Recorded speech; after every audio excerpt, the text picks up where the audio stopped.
tout, il y a des choses que Monseigneur de Moulinsart-Beaufort a dites.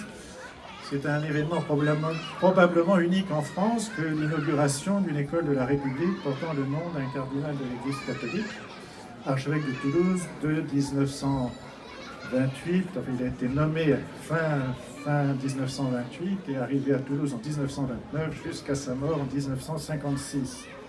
Mais cet homme exceptionnel mérite que la République et la cité se souviennent de lui. Cet homme était une flamme, disait de lui le général de Gaulle. Et vous savez, le général de Gaulle l'avait nommé après la guerre membre de l'ordre des Compagnons de la Libération.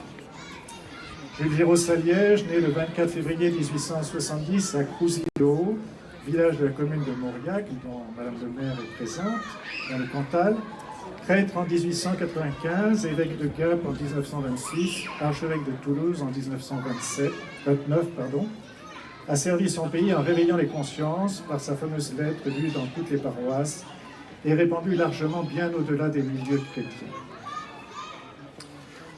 Monseigneur Saliège, par cette lettre, mais aussi par son soutien des réseaux qui cachaient les Juifs, a joué un rôle dans la résistance face au nazisme.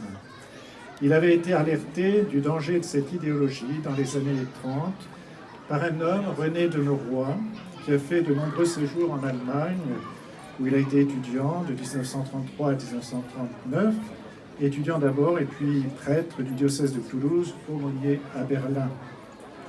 Et si en 1940 les évêques français soutenaient le maréchal Pétain, ils ont commencé à prendre leur distance à partir de l'été 1941, devant les mesures de discrimination envers les Juifs, et aussi devant les restrictions des libertés des organisations professionnelles. La lettre du cardinal Saliège a eu un énorme impact, encourageant d'autres réactions. 2 ans plus tard, le 9 juin 1944, la Gestapo a voulu arrêter les personnalités toulousaines pour les déporter en Allemagne. C'est ce qui a été fait pour Monseigneur Bruno de Solage, qui était recteur de l'Institut catholique et qui a intellectuellement résisté à l'idéologie nazie, qui a caché les Juifs dans la bibliothèque de l'Institut catholique, etc. 2 agents se sont présentés à l'archevêché pour arrêter Monseigneur Saliège.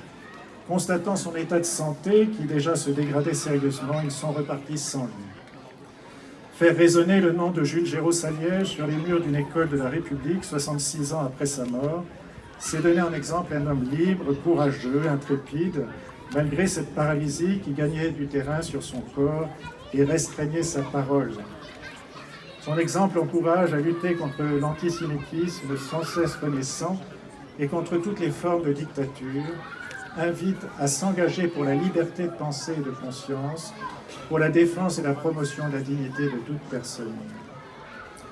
L'antisémitisme et le racisme ne cessent de guetter, de s'insinuer dans les esprits d'une manière ou d'une autre, particulièrement dans les périodes de crise qui favorisent la recherche de boucs émissaires.